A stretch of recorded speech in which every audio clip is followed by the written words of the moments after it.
So good morning guys. तो चलिए start करते हैं आज के यानी कि 4 नवंबर के इंपॉर्टेंट करंट अफेयर्स को। तो इस प्रश्न में आपसे पूछ रहे हैं अभी हाल ही में अंडर 19 विश्व मुक्केबाजी चैंपियनशिप 2024 में भारत कौन से स्थान पे रहा। तो इसमें भारत दूसरे स्थान पे रहा है। यहाँ पे हम बात कर रहे हैं अंडर 19 वर्ल्ड बॉक्सिंग चैंपियनशिप 2024 की। ये 26 अक्टूबर को शुरू हुआ था और अभी 2 नवंबर 2024 तक चला। कहाँ पे हुआ इसका आयोजन? अमेरिका के कोलोराडो में। और आप कह सकते हो इस चैंपियनशिप का ये पहला एडिशन भी था, तो इम्पॉर्टेंट रहेगा हमारे लिए। मेडल टैली की अगर बात करते हैं तो पहले स्थान पे इंग्लैंड है, 8 गोल्ड है और 1 ब्रोंज है, टोटल 9 मेडल जीते। भारत दूसरे स्थान पे रहा, 4 गोल्ड 8 सिल्वर और 5 ब्रोंज, टोटल 17 मेडल है। तो गोल्ड के हिसाब से रैंकिंग दी जाती, मैं आपको पहले ही बता चुका हूँ। तीसरे स्थान पे अमेरिका रहा है। अब यहाँ पे हम देख लेते हैं कि भारत में जो 4 गोल्ड आए वो कौन कौन लेकर के आए। तो 3 गोल्ड तो महिलाएं लेकर के आई है, महिला मुक्केबाज, उनके नाम है वंशिका गोस्वामी 80+ किलोग्राम कैटेगरी में। एक कृषा वर्मा लेकर के आई है 75 किलोग्राम कैटेगरी में और एक पार्थवी ग्रेवाल लेकर के आई है 65 किलोग्राम कैटेगरी में। और एक गोल्ड पुरुष लेकर के आए हैं पुरुष मुक्केबाज हेमंत सांगवान 90 किलोग्राम कैटेगरी में। तो जो गोल्ड थे वो मैंने आपको बता दिए, ठीक है, ध्यान रखना। ये अगला प्रश्न देखते हैं। फिर अगले प्रश्न में पूछ रहे हैं हाल ही में हिंगोट उत्सव कहाँ मनाया गया। तो आंसर होगा मध्य प्रदेश। तो हर साल मध्य प्रदेश के इंदौर में ये हिंगोट युद्ध उत्सव मनाया जाता है। ये दीपावली के एक दिन बाद यानी कि गोवर्धन पूजा के मौके पर आयोजित किया जाता है। क्या होता है इसमें? इसमें गौतमपुर और रुंगी गांव है वहीं पे मध्य प्रदेश में। तो वहां के जो निवासी हैं वो जलती हुई हिंगोट एक दूसरे पर फेंकते हैं। अब ये हिंगोट क्या होता है भाई? तो ये एक जंगली फल होता है हिंगोट, जिसे खोखला करके उसमें बारूद, कोयला और गंधक से भर दिया जाता है और फिर ये एक दूसरे पर जला करके एक दूसरे के ऊपर फेंकते हैं। तो ये आप कह सकते हो एक तरह से बम के रूप में काम करता है। तो जैसा कि आप सोच रहे हो बिल्कुल सही होगा, एक दूसरे को चोटें भी लगती है। चोटें नहीं, ऐसी कई खबरें भी आती है पिछले कई सालों में इस उत्सव के दौरान कई लोगों की जान भी जा चुकी है। फिर भी हर साल ये परंपरा के रूप में इस उत्सव को मनाते हैं। किस तरह की परंपरा, मतलब इसकी शुरुआत कैसे हुई था? कोई फिक्स ईयर वगैरह या डेट वगैरह तो नहीं है, लेकिन ऐसा कहा जाता है कई सालों पहले गौतमपुरा क्षेत्र की सीमाओं की रक्षा के लिए तैनात जो जवान होते थे वो दूसरे आक्रमणकारियों पर इस तरह का ये हिंगोट इस्तेमाल करा करते थे। तो उसी परंपरा को ये बनाए रखने के लिए एक उत्सव के रूप में ये हिंगोट युद्ध उत्सव मनाते हैं। सिंपल सा पूछेंगे कहाँ पे? मध्य प्रदेश में। मध्य प्रदेश में भी कहाँ? इंदौर में। अब बात मध्य प्रदेश की है तो मध्य प्रदेश ले चलता हूं मैं आपको। ये रहा मैप में मध्य प्रदेश। देखो कैपिटल भोपाल हो गई, मुख्यमंत्री है मोहन यादव, गवर्नर कौन है? मंगूभाई छगनभाई पटेल। पशु है बारहसिंगा, यहाँ का राजकीय पक्षी दूधराज है। राजकीय वृक्ष बरगद का है। राजकीय खेल है मल्लखंब। राजकीय पुष्प है सफेद लिली और राजकीय मछली है महाशीर। वहीं कुछ नेशनल पार्क्स की यहाँ पे बात करेंगे तो पन्ना नेशनल पार्क हो गया, Kanha national park, Bandhavgarh national park, Pench national park, Satpura national park, Sanjay national park, Madhav national park, Van Vihar national park और कूनो नेशनल पार्क। कुछ करंट अफेयर्स के प्रश्न भी हम यहाँ से देखें तो लाडली बहना योजना यहाँ शुरू हुई थी। लाडली बहना आवास योजना, प्रधानमंत्री स्वनिधि योजना के कार्यान्वयन में टॉप पे रहा था Madhya Pradesh. Lokpath mobile application launch हुई। अमित शाह ने 55 जिलों के लिए प्रधानमंत्री कॉलेज ऑफ एक्सीलेंस का उद्घाटन किया था। दुनिया की पहली वैदिक घड़ी उज्जैन में स्थापित की गई। मध्य प्रदेश ने बैगलेस पहल शुरू की थी। देश का पहला आईआईटी सैटेलाइट कैंपस कहाँ पे स्थापित हुआ? उज्जैन में, आईआईटी इंदौर की सहायता से। आईआईटी इंदौर ने आर्मी के जवानों के लिए ई शूज बनाए थे। रानी दुर्गावती अन्न प्रोत्साहन योजना शुरू हुई यहाँ। मध्य प्रदेश के ओमकारेश्वर में आदि शंकराचार्य जी की 108 फुट ऊंची प्रतिमा स्थापित की गई। मुख्यमंत्री कृषक मित्र योजना शुरू हुई। भारत की पहली online gaming academy Madhya Pradesh में खुलेगी। किस राज्य की शिवपुरी जनपद पंचायत में देश की पहली प्रधानमंत्री जनमन कॉलोनी का निर्माण हुआ? तो मध्य प्रदेश में। श्री कृष्ण गमन पथ बनाएंगे राजस्थान और मध्य प्रदेश मिलकर के। ऑनलाइन समन और वारंट जारी करने के नियमों को अधिसूचित करने वाला पहला राज्य ये मध्य प्रदेश ही बना था। अभी वेटलैंड समिट 2024 इंदौर में हुई थी। लोकपथ एप्लीकेशन को यहाँ पे लॉन्च किया गया। और लता मंगेशकर पुरस्कार 2023 के लिए दिया गया के.एस. चित्रा को और 2022 को उत्तम सिंह को। शिवपुरी जनपद पंचायत में देश की पहली प्रधानमंत्री जनमन कॉलोनी का निर्माण हुआ कहाँ पे? मध्य प्रदेश में। और ये जनमन योजना है, इसको भी अभी पूरा 1 साल हो जाएगा शुरू हुए। 15 नवंबर 2023 को शुरू हुई थी, जिसका फुल फॉर्म होता है जनजातीय आदिवासी न्याय महाअभियान योजना। अभी किशोरियों को सैनिटरी नैपकिन खरीदने के लिए नगद राशि देने वाला पहला राज्य बना था मध्य प्रदेश।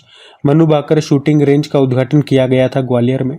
वृंदावन ग्राम योजना और गीता भवन परियोजना यहाँ शुरू हुई।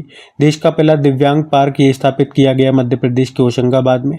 प्रधानमंत्री नरेंद्र मोदी ने देश के पहले हाईटेक स्पोर्ट्स ट्रेनिंग सेंटर का उद्घाटन कहाँ पे किया? मध्य प्रदेश के ग्वालियर में। ग्वालियर को यूनेस्को के संगीत शहर के रूप में चुना गया। सांची ये देश की पहली सोलर सिटी बनी। बायो सीएनजी प्लांट वाली भारत की पहली आधुनिक गौशाला जिसका नाम लाल टिप्पारा गौशाला है, उसका उद्घाटन किया गया ग्वालियर में। बाकी भारत का पहला CO2 से मिथेनॉल प्लांट ये कहाँ पे बनेगा? पुणे में।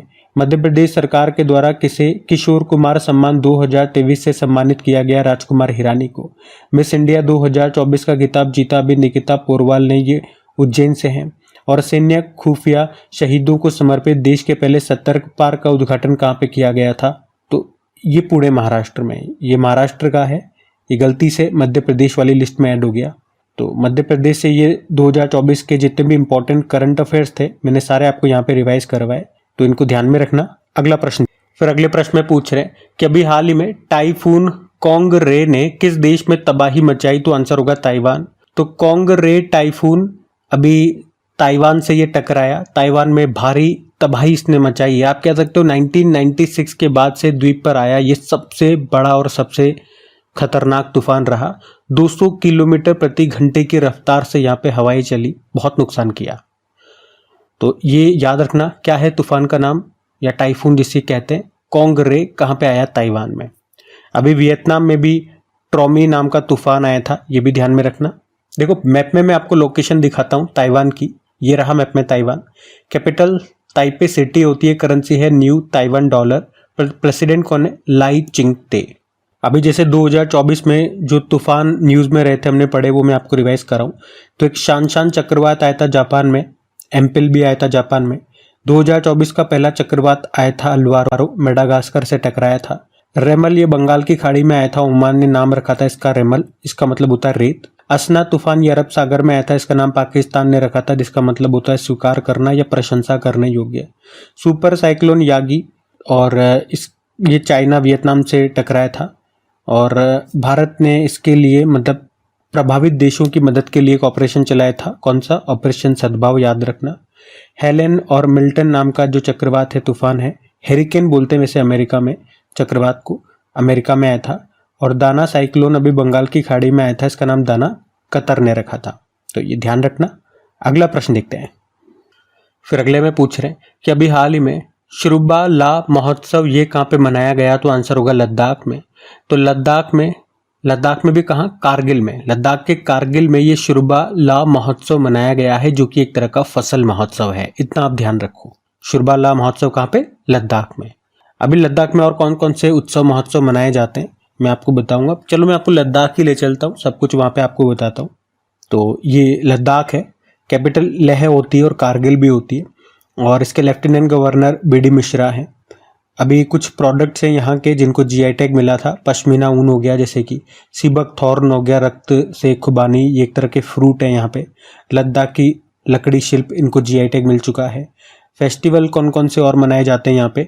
लोसर फेस्टिवल हो गया, स्पितुक गस्टर फेस्टिवल हो गया, हेमिस महोत्सव हो गया, नोमेडिक फेस्टिवल हो गया, जांस्कर फेस्टिवल हो गया, हेमिस गोम्पा फेस्टिवल हो गया, और एक दोस मोचे फेस्टिवल यहाँ पे मनाया जाता है। कुछ करंट अफेयर्स में आपको लद्दाख से रिवाइज कराऊं तो आपने पढ़ा होगा भारत का पहला डार्क नाइट स्काई रिजर्व कहाँ पे बनेगा? लद्दाख में, लद्दाख के हेनले में। दुनिया का सबसे ऊंचा लड़ाकू हवाई अड्डा ये बनेगा लद्दाख के न्योमा क्षेत्र में। और 5 नए जिले और बन गए यहाँ पे, कौन कौन से? जांस्कर, द्रास, शाम, नुब्रा और चांगथांग। भारतीय सेना ने कहाँ पर पर्वत प्रहार अभ्यास किया? लद्दाख। ये प्रश्न एग्जाम में आया अभी। भारतीय सेना ने ऊंचाई वाले क्षेत्रों के लिए हिम ड्रोनेथॉन 2 कार्यक्रम का आयोजन किया लद्दाख में। लद्दाख में एशिया की सबसे बड़ी दूरबीन स्थापित की गई, जिसका नाम मेजर एटमॉस्फेरिक चेरेनकोव एक्सपेरिमेंट रखा गया, और इसे लद्दाख के हानले वेधशाला में रखा गया। अभी लद्दाख के काकसर ब्रिज का नाम बदलकर कैप्टन अमित भारद्वाज के नाम पे रखा था। ये सब हमने पढ़ा लद्दाख से संबंधित सारे प्रश्न, तो ध्यान रखना। अगला प्रश्न देखते हैं। फिर अगले प्रश्न में पूछ रहे हैं कि अभी हाल ही में दीपम 2.0 योजना किसने शुरू की? तो आंसर होगा आंध्र प्रदेश ने। अभी आंध्र प्रदेश के जो मुख्यमंत्री हैं चंद्रबाबू नायडू, उन्होंने दीपम 2.0 योजना को शुरू किया है। अब इस योजना में होगा क्या, तो इसमें एक साल में एक परिवार को 3 LPG गैस सिलेंडर मुफ्त में दिए जाएंगे। इससे राज्य के 2 करोड़ परिवारों को फायदा होगा।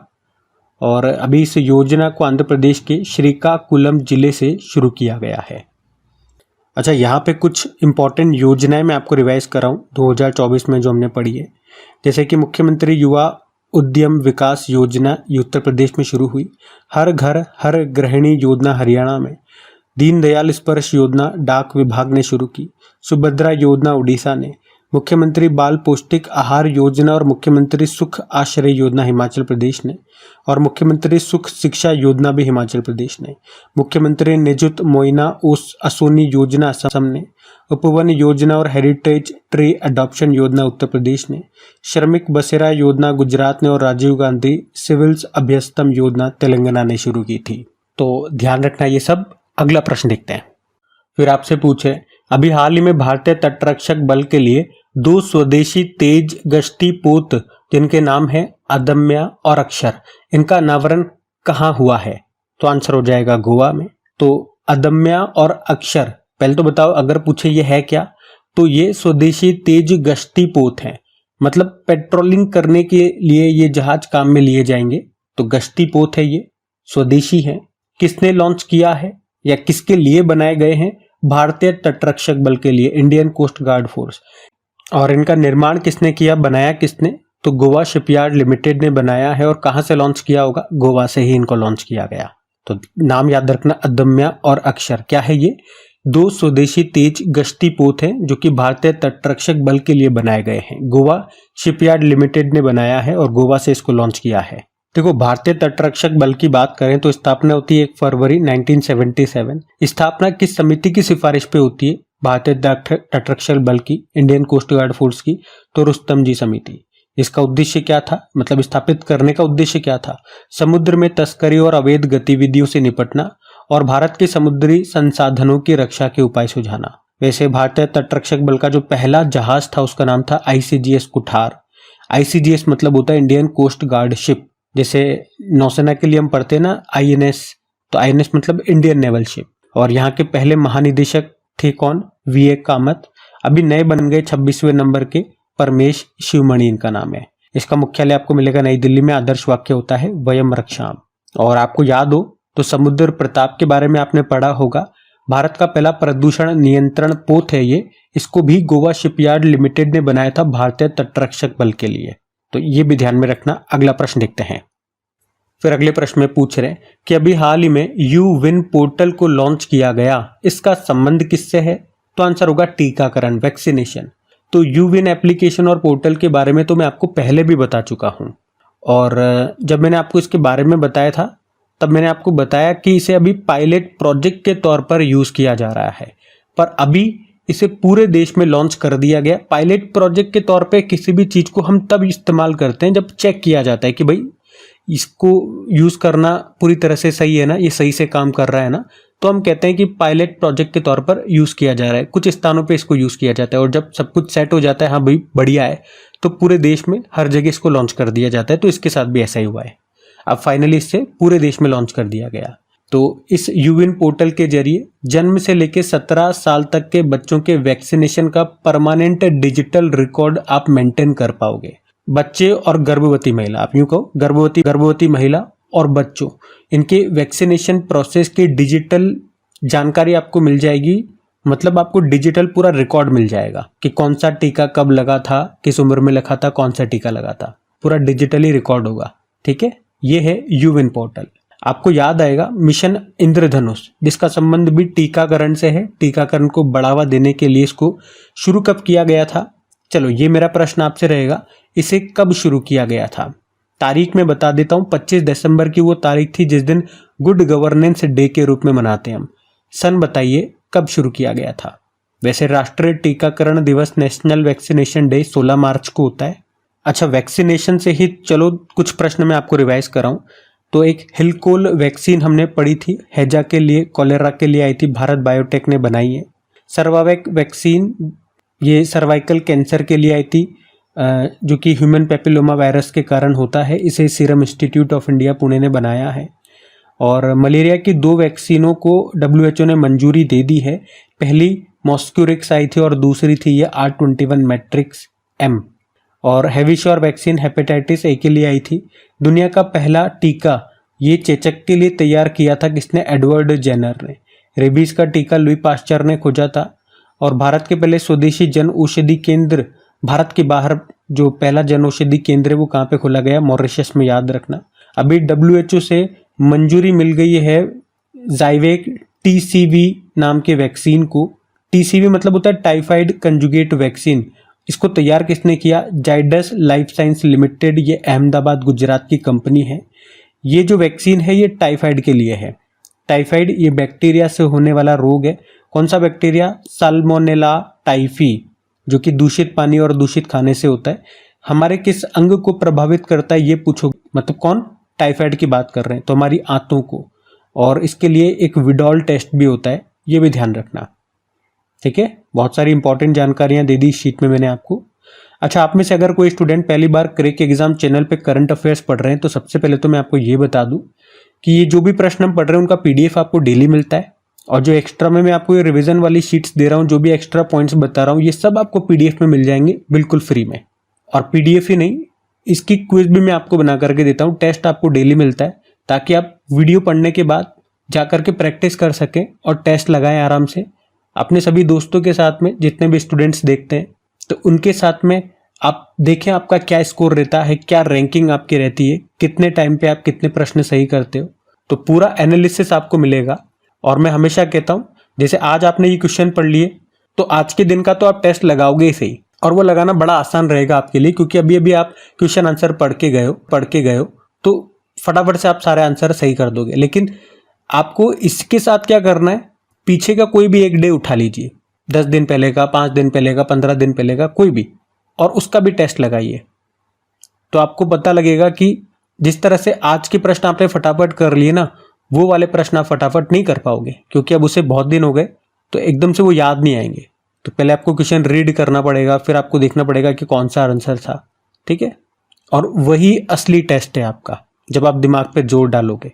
फिर देखो आपका क्या स्कोर रहता है, कितना समय आपने लगाया, क्योंकि एग्जाम में भी यही हालत होगी अगर साथ के साथ पुराना आप रिविजन नहीं करोगे तो। बाकी अगर सेशन अच्छा लगे तो प्लीज़ वीडियो को लाइक ज़रूर कीजिएगा, दोस्तों के साथ में शेयर ज़रूर कर देना मेरे दोस्त। PDF और ये PDF और क्विज कहाँ पे मिलेगी? अपनी क्रैक एग्जाम एप्लीकेशन पे मिलेगी, जिसका लिंक नीचे डिस्क्रिप्शन बॉक्स में है। बहुत से स्टूडेंट बार बार पूछते हैं कि कहाँ पे मिलेगी, PDF कहाँ मिल रही है, PDF अपलोड नहीं हो रही। भाई PDF डेली वीडियो अपलोड होने के 20 मिनट के अंदर अंदर मैं आपको PDF और क्विज बना करके देता हूँ। पूरे YouTube में आप चले जाना, कोई भी बड़ा से बड़ा चैनल होगा वो आपको इतनी जल्दी PDF क्विज वगैरह बना करके नहीं देंगे जितना जल्दी आपको क्रैक एग्जाम एप्लीकेशन पे मिल जाएगी। डेली मैं बोलता हूँ, फिर भी कुछ ना कुछ स्टूडेंट्स डेली पूछते हैं, इसलिए कहता हूँ पूरा वीडियो बिल्कुल ध्यान से देखा करो, ध्यान से सुना करो, ठीक है। अभी मैंने फिर से बता दिया। चलो अगले प्रश्न की ओर बढ़ते हैं।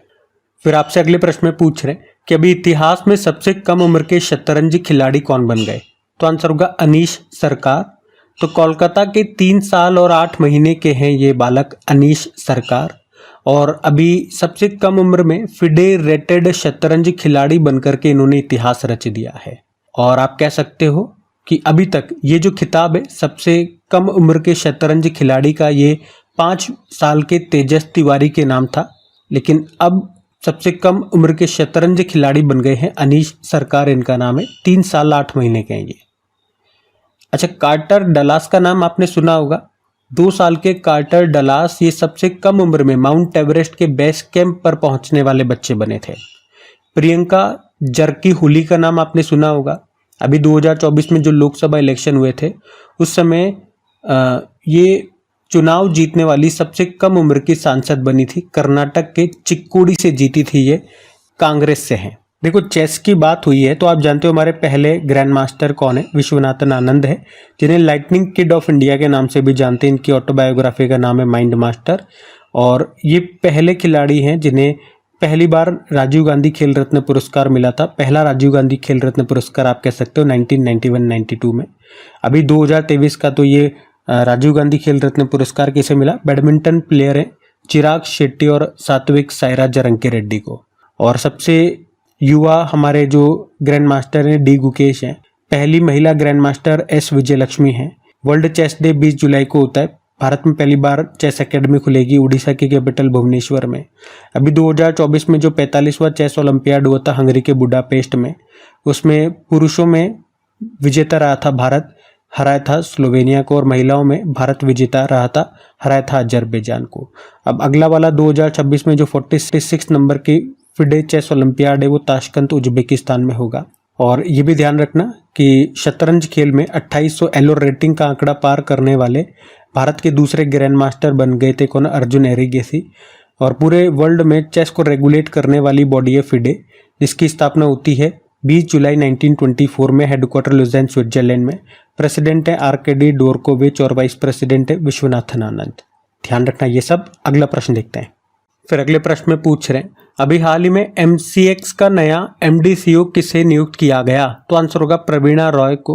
MCX मतलब मल्टी कमोडिटी एक्सचेंज, तो अभी प्रमुख कमोडिटी एक्सचेंज है ये MCX, जिसने अभी प्रवीणा रॉय को 5 सालों के लिए अपना MD/CEO के रूप में नियुक्त किया है।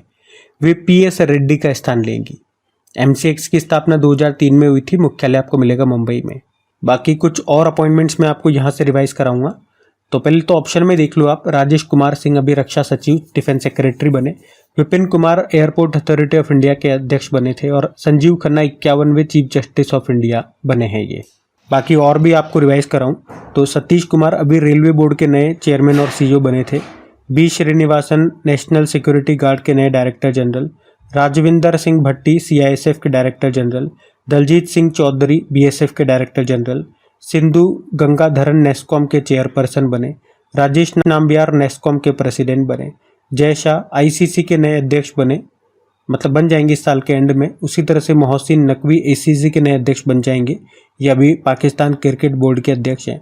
Sanjeev Ranjan Indian Ocean Rim Association के सेक्रेटरी जनरल बनेंगे। अशोक कुमार सिंह कर्मचारी राज्य बीमा निगम के डायरेक्टर जनरल बने। P हरीश यूनाइटेड नेशन में भारत के परमानेंट रिप्रेजेंटेटिव बने। राहुल नवीन प्रवर्तन निदेशालय एनफोर्समेंट डायरेक्टरेट के नए निदेशक बने, ये प्रश्न एग्जाम में आया अभी। अभिनव बिंद्रा जो कि एक शूटर है, हमारे लिए ओलंपिक में पहला गोल्ड यही लेकर के आए थे जो 2008 के बीजिंग ओलंपिक थे वहाँ पे।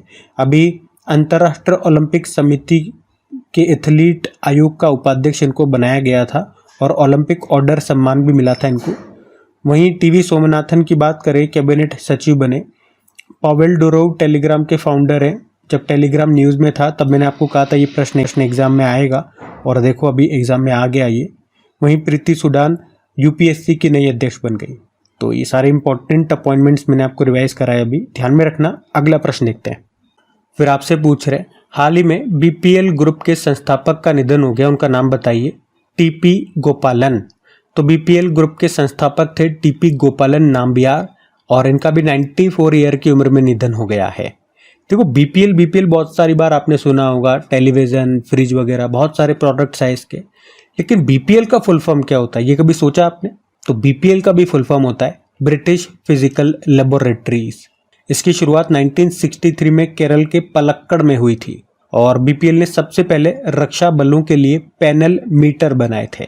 इसका भी मुख्यालय आपको बंगलुरु में मिल जाएगा, और वर्तमान में मैनेजिंग डायरेक्टर हैं अजीत नाम्बियार। संस्थापक कौन थे?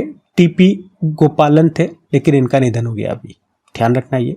और विवेक देबरॉय से हमने पढ़ाई था, प्रधानमंत्री के आर्थिक सलाहकार परिषद के अध्यक्ष थे, इनका भी निधन हो गया, ये भी नाम इंपॉर्टेंट है। तो गाइज ये थी आज की हमारी करंट अफेयर्स की क्लास। उम्मीद करूंगा सेशन अच्छा लगा होगा। एक बार फिर से याद दिला दूं, सेशन को अगर आपने अभी तक लाइक नहीं किया तो प्लीज वीडियो को लाइक जरूर कीजिए, दोस्तों के साथ में एक बार शेयर जरूर कीजिएगा। बाकी PDF क्विज मैंने आपको बता दिया, क्रिक एग्जाम एप्लीकेशन पे मिल जाएगा, लिंक डिस्क्रिप्शन बॉक्स में है। चलो अभी कल के करंट अफेयर्स का मैं आपको क्विक रिवीजन करा दूं, फिर हम सेशन एंड करते हैं। तो पहला प्रश्न पूछा था भारत और किस देश के बीच में गरुड़ शक्ति अभ्यास हुआ? तो आंसर होगा भारत और इंडोनेशिया। 1 नवंबर 2024 को किसने रक्षा सचिव का पद ग्रहण कर लिया? राजेश कुमार सिंह। और भारत का पहला एनालॉग स्पेस मिशन कहाँ पे शुरू हुआ? लेह में। वर्ल्ड वीगन डे 1 नवंबर को मनाया गया। किस शहर में गुजरात के सबसे बड़े वेस्ट एनर्जी प्लांट की शुरुआत की गई? अहमदाबाद। भारत और किस देश के बीच वज्र प्रहार अभ्यास का 15वां संस्करण हुआ? अमेरिका भारत के बीच में। बोत्सवाना के नए राष्ट्रपति बन गए ड्यूमा बोको नाम है। और किसे international tennis hall of fame में शामिल किया गया? 3 खिलाड़ी हैं, मारिया शारापोवा, बॉब ब्रायन और माइक ब्रायन को। और केंद्रीय मंत्री पीयूष गोयल ने एक जिला एक उत्पाद वॉल का उद्घाटन किया सऊदी अरब की कैपिटल रियाद में। और किस देश ने बैलिस्टिक मिसाइल हासोंग 19 का सफल परीक्षण किया? तो आंसर होगा नॉर्थ कोरिया।